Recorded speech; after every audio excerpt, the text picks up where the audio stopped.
에스더 1장. 이것은 인도에서부터 에티오피아까지 127도를 다스린 메디아 페르시아 제국의 크셀크세스 황제 당시에 일어난 일이다.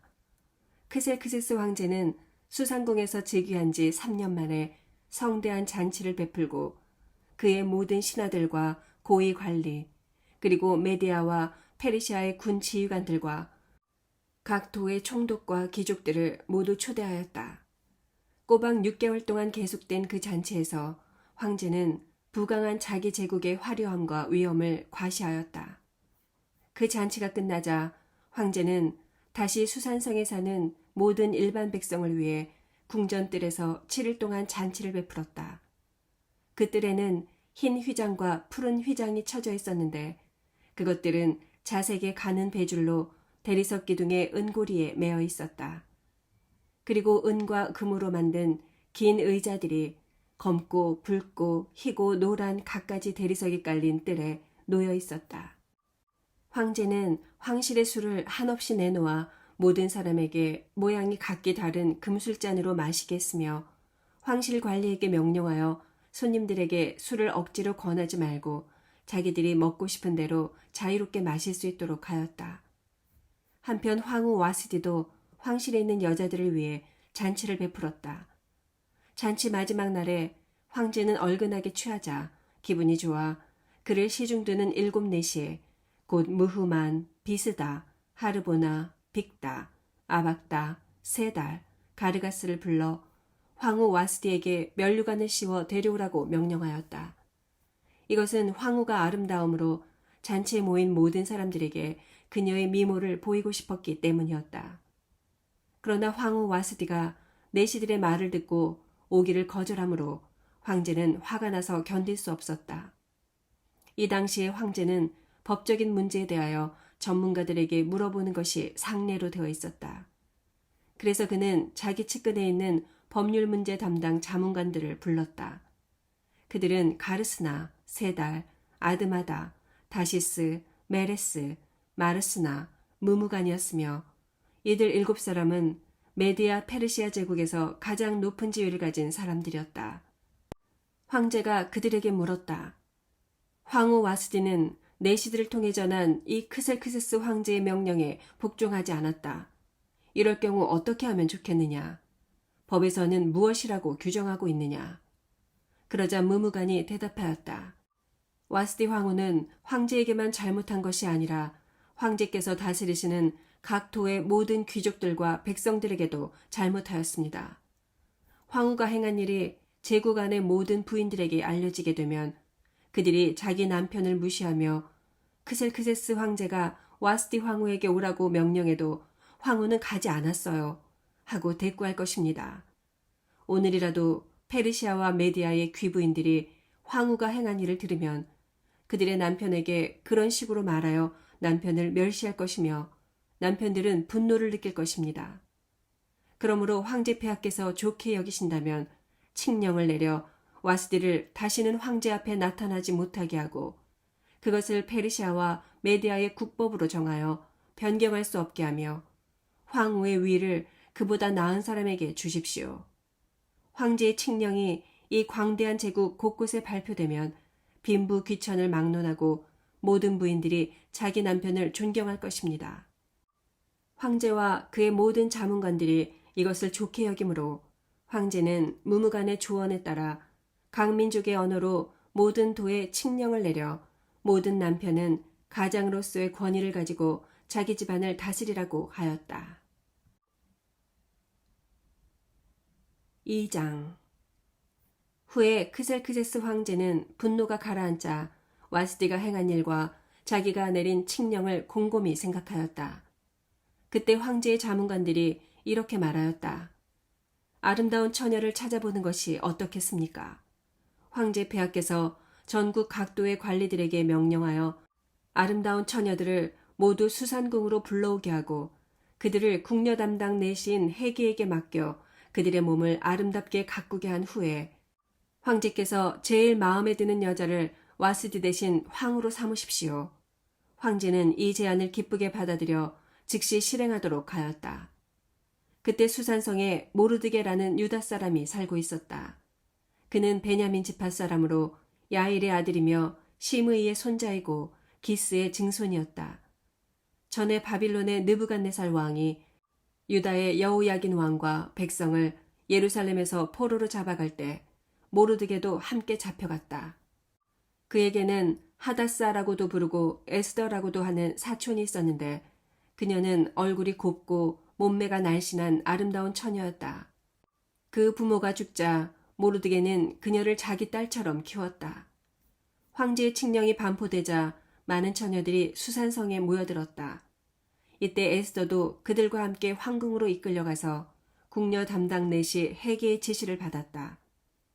헤게는 에스더를 좋게 보고 호의를 베풀어 즉시 그녀에게 화장품과 좋은 음식을 주었으며 황궁에서 뽑은 7 궁녀를 그녀에게 주어 시중들게 하고 그들을 가장 좋은 별궁으로 옮겼다. 에스더는 자기가 유다 사람이라는 것을 아무에게도 말하지 않았다. 이것은 모르드게가 그렇게 말하지 말라고 단단히 일러놓았기 때문이었다. 모르드게는 날마다 후궁들 앞을 왔다 갔다 하며 에스더가 어떻게 지내는지 또 그녀에게 무슨 일이 일어날 것인지 알아보려고 하였다. 처녀들이 크셀크세스 황제 앞에 나아갈 때는 먼저 1년 동안 몸치장을 하였다. 6개월 동안은 몰약기름을 몸에 바르고 나머지 6개월 동안은 향품과 화장품으로 몸을 아름답게 가꾸었으며 그 기간이 끝나면 차례대로 한 사람씩 황제 앞에 나아갔다. 그리고 처녀가 후궁에서 황궁으로 갈 때는 그녀가 원하는 의복과 장식물을 얼마든지 주었다. 그 처녀는 저녁에 황제에게 갔다가 다음날 아침에 황제의 후궁들이 사는 궁으로 돌아와 후궁 담당 넷이 사하스가스의 통제를 받게 되며 황제가 그녀를 좋아하지 않아 다시 부르지 않으면 평생 황제 앞에 나아가지 못하고 거기서 살았다. 마침내 아비하일의 딸이며 모르드게의 사촌인 에스더가 황제 앞에 나아갈 차례가 되었다.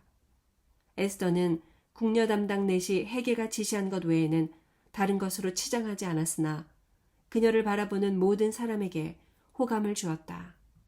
크셀크세스 황제 7년 10월에 에스더가 황궁으로 들어가서 황제 앞에 나아가자 황제는 다른 여자들보다 에스더를 더욱 좋아하고 사랑하여 그녀에게 면류관을 씌우고 와스리 대신 황후로 삼았다. 그러고서 황제는 에스더를 위해 큰 잔치를 베풀어 모든 대신들과 신하들을 초대하고 그날을 임시 공휴일로 정했으며 각 도에 황제의 하사품을 보냈다. 황제가 2번째로 처녀들을 불러 모았을 때 모르드게는 정부 관리가 되어 궁궐 문 앞에 앉아 있었다. 에스더는 모르드게의 지시대로 자기가 유다 사람이라는 것을 아무에게도 말하지 않았는데 이것은 그녀가 어릴 때처럼 모르드게의 말에 순종하였기 때문이었다. 어느 날 모르드게가 궁궐 문 앞에 앉아 있을 때 문을 지키는 넷이 빅단과 데레스가 황제에게 원한을 품고 그를 살해하려고 모의하였다. 모르드게가 그것을 알고 황후 에스더에게 그 사실을 말해주자 에스더는 모르드게의 말을 황제에게 보고하였다. 그래서 황제는 일의 진상을 조사하여 그 보고가 사실임을 알고 그 2 사람을 나무에 매달아 처형시켰으며 이 모든 일은 황제가 보는 데서 궁중일기에 기록되었다. 3장. 그 후에 크셀크세스 황제가 아각 사람 함므다다의 아들 하만의 지위를 높여 그를 국무총리로 임명하였다. 그러자 궁전 안에 있는 황제의 모든 신하들이 황제의 명령에 따라 하만이 지나갈 때마다 정중하게 무릎을 꿇고 절하였다. 그러나 모르드게는 하만에게 무릎을 꿇지도 않았고 절을 하지도 않았다.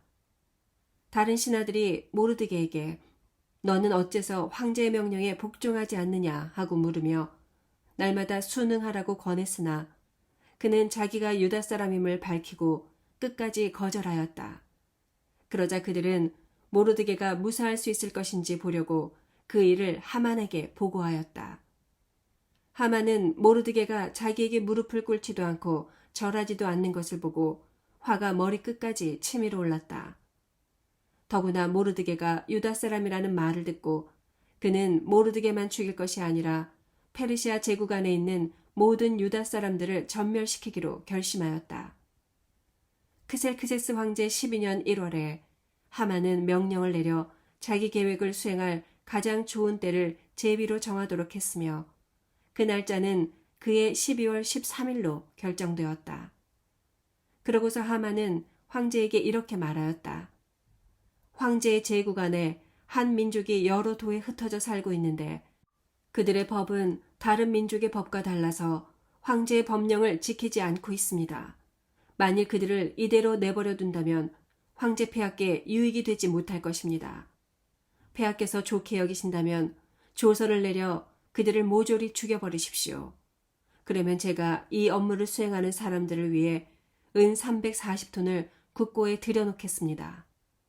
그러자 황제는 손에서 인장반지를 뽑아 유다 사람의 원수인 아각 사람 함므다다의 아들 하만에게 주며 그 은은 내가 갖고 이 민족도 내가 좋을 대로 처리하여라 하였다. 그래서 1월 13일에 하만은 서기관들을 소집하여 대신들과 각 도의 총독과 모든 관리들에게 보낼 조서를 쓰게 하고 각 지방과 민족의 말로 그것을 번역하여 황제의 인장반지로 인을 쳤다. 그러고서 그는 전국 각처의 사람을 보내 그 조서를 공포하도록 하였다. 그 조서 내용은 12월 13일 하루 동안에 남자, 여자, 어른, 아이 할 것 없이 유다 사람을 모조리 죽이고 그들의 재산을 약탈하라는 것이었다. 그리고 그 조서 초본의 내용을 전국 각도의 법령으로 공포하여 모든 민족에게 알려서 그날을 준비하도록 하였다. 황제의 명령에 따라 그 조서는 수산성에도 공포되었다. 그때 황제와 하만은 함께 앉아 술을 마시고 있었으나 수산성은 혼란과 불안에 휩싸여 있었다. 4장 모르드게는 이 모든 일을 알고 자기 옷을 찢고 삼배옷을 입은 다음 티끌을 머리에 뒤집어 쓰고 대성통곡하며 성 가운데를 지나 궁전 문 앞까지 가서 멈춰 섰는데 이것은 삼배옷을 입은 사람이 궁전으로 들어갈 수가 없었기 때문이었다. 전국 각도에 황제의 조서가 공포되자 유다 사람들이 크게 통곡하고 금식하며 울부짖었고 수많은 사람들이 삼배옷을 입은 채 재에 뒹굴었다. 에스더의 시녀들과 내시들이 모르드게에 관한 일을 에스더에게 말하자 그녀는 크게 근심하며 모르드게에게 갈아입을 옷을 보냈으나 그는 그것을 거절하였다. 그래서 에스더는 자기를 보살피는 황제의 내시 하닥을 불러 모르드게가 무슨 일로 그처럼 슬퍼하는지 가서 알아오라고 지시하였다.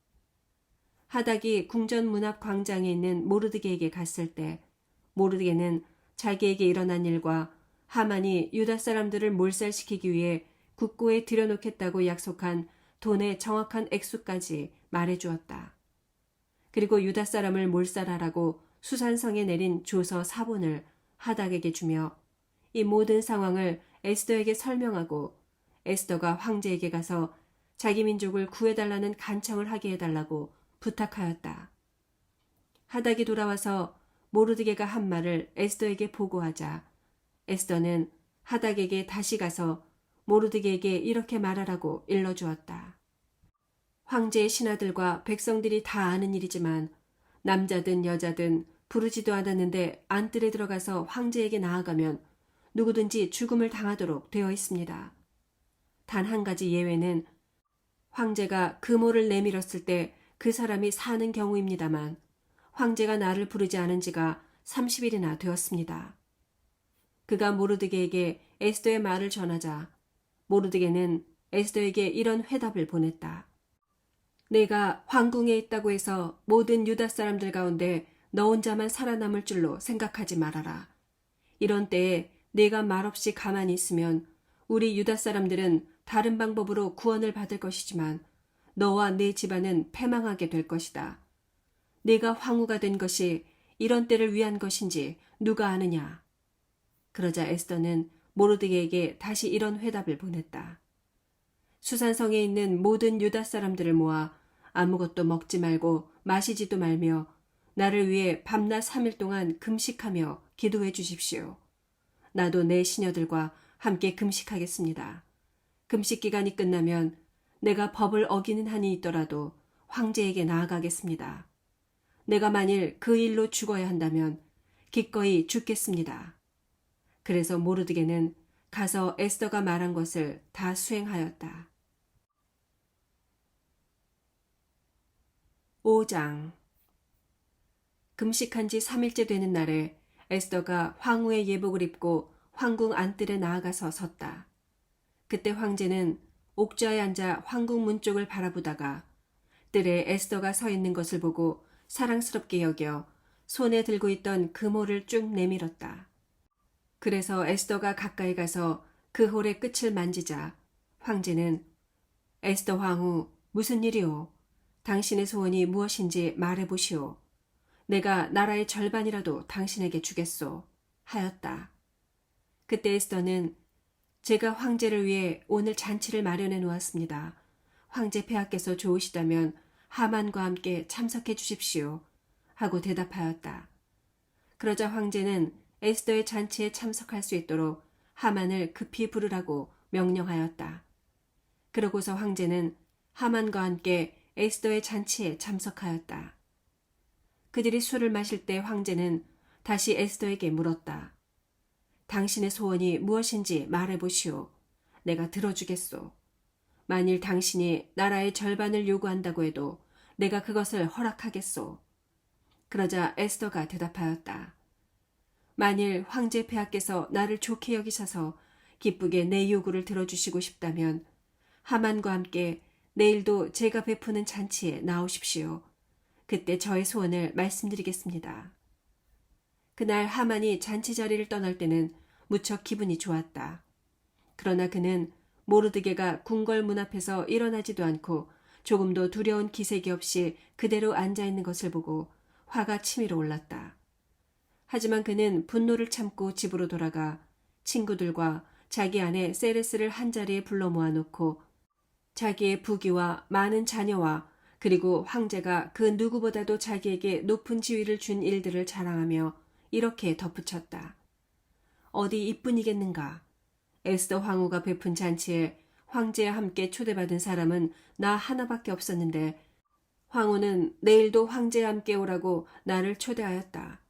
그러나 유다 사람 모르드게가 궁궐 문 앞에 앉아있는 것을 보는 한 이 모든 일도 만족을 주지 못하는구나. 그러자 그의 아내 세르스와 그의 모든 친구들은 약 23m 높이의 교수대를 세우고 다음 날 아침 황제에게 부탁하여 모르드게를 처형시키고 나서 황제와 함께 기쁜 마음으로 잔치에 나가라고 조언하였다. 그래서 하만은 그것을 좋게 여겨 교수대를 만들었다.